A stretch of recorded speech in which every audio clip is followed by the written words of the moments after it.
सर्वात युनिक असं हे सॅलड अतिशय खमंग आणि स्वादिष्ट आहे। हॅलो एव्हरीवन, यम्मी रेसिपीज चॅनलमध्ये मी आशा आपणा सर्वांचं खूप खूप खूप मनापासून स्वागत करत आहे।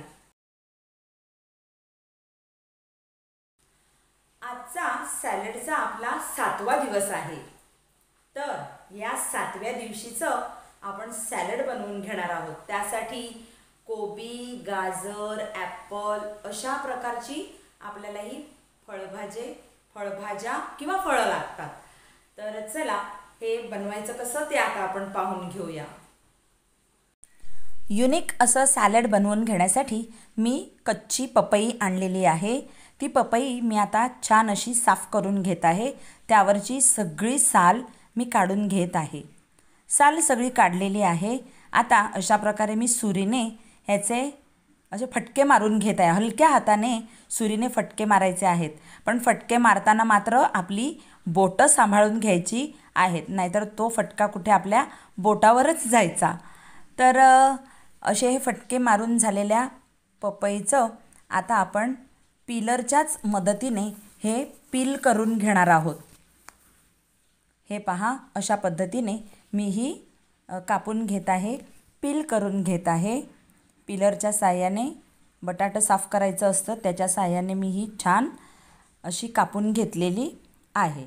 आता पपई कापून झाल्याच्या नंतर मी एक गाजर घेतलेला आहे आणि गाजरही त्याचप्रमाणे मी साफ करून घेत आहे। आता साफ केलेल्या या गाजरवर जशा आपण पपईवर असे फटके मारून घेतलेले होते सुरीने, त्याच प्रकारे या गाजरावर सुद्धा आपण करून घेणार आहोत। तुम्हाला हवं तर तुम्ही मोठा एक गाजर घ्या किंवा छोटे तुम्ही 2 घेतलेत तरी चालेल। मी इथे 2 छोटे गाजर घेतलेले आहे, ते असेच मी पील करून घेत आहे। आता गाजर पील करून झाल्याच्या नंतर ॲपल साफ करून घ्यायचा आहे। मी एक फक्त इथे चुकी केली की मी ॲपल इथे म्हणजे सगळ्यात लास्ट मी कापून घ्यायला पाहिजे होतं, कारण ॲपल हे पटकन काळं पडतं। तर इथे मी माझ्याकडून तेवढीच एक चुकी झाली की मी लास्टला कापून घ्यायला पाहिजे होतं। तर ॲपलसुद्धा मी साफ करून घेतलं आणि त्याच पद्धतीने फटके मारून आणि तसंच मी हे पील करून घेत आहे। ॲपल मात्र आपल्याला हे संपूर्ण घ्यायला लागेल। तर मी अशा पद्धतीने संपूर्ण ॲपल मी हे पील करून घेतलेलं आहे। आता यानंतर आपण खलबत्त्यामध्ये काही वस्तू कुटून घेऊया। तर मी त्यात 5 ते 6 लसणाच्या पाकळ्या घेतलेल्या आहेत। एक लाल मिरची मी घेतलेली आहे।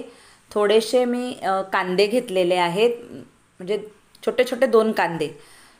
छोटा तुकडा मी आल्याचा घेतलेला आहे।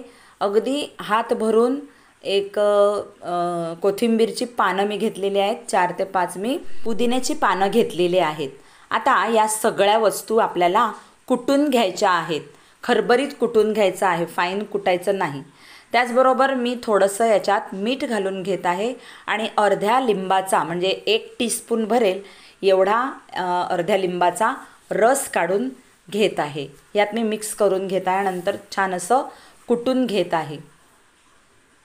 इथे पाहू शकताय की मी कुटत आहे। अशा पद्धतीने तुम्ही मिक्सरला ह्या गोष्टी फिरवून घ्यायच्या नाही, कारण आपल्याला कुटलेलंच पाहिजे। आता मगाशी आपण कापून ठेवले त्याच्यात आपल्याला एक टोमॅटो घालायचा आहे, ते एकदम असं बारीक चिरून घ्यायचं आहे। आता टोमॅटो आपण तशा प्रकारे फटके मारून करणार नाहीत, कारण टोमॅटो सॉफ्ट असतं आतून। तर ते अगदी पातळ अशा आपल्याला फोडी करून घ्यायच्या आहेत टोमॅटोच्या, आणि ते सुद्धा मी यात मिक्स करून घेत आहे। आता हे जे आपण कापलेलं जे सगळं घेतलेलं आहे, सगळ्या वस्तू त्या आपण एका प्लेटमध्ये घेणार आहोत, कारण आता आपल्याला प्लेटमध्ये हे छान असं गार्निश करून घ्यायचं आहे। तर छान मी हे प्लेटमध्ये हे बघा, मी मगाशी ॲपल कापून ठेवल्यामुळे ॲपल थोडंसं काळं पडलेलं आहे, अगदी ब्राउनिश कलर आलेला आहे ॲपलला।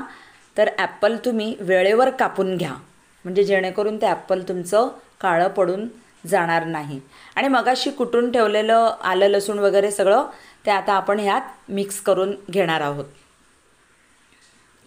हे मी आता मिक्स करून घेत आहे आणि दुसरी एक वस्तू म्हणजे आपल्याला डाळिंबाचे दाणे यात टाकून घ्यायचे आहेत, म्हणजे आपल्याला हे खाताना थोडंसं क्रंचनेसपणा येईल.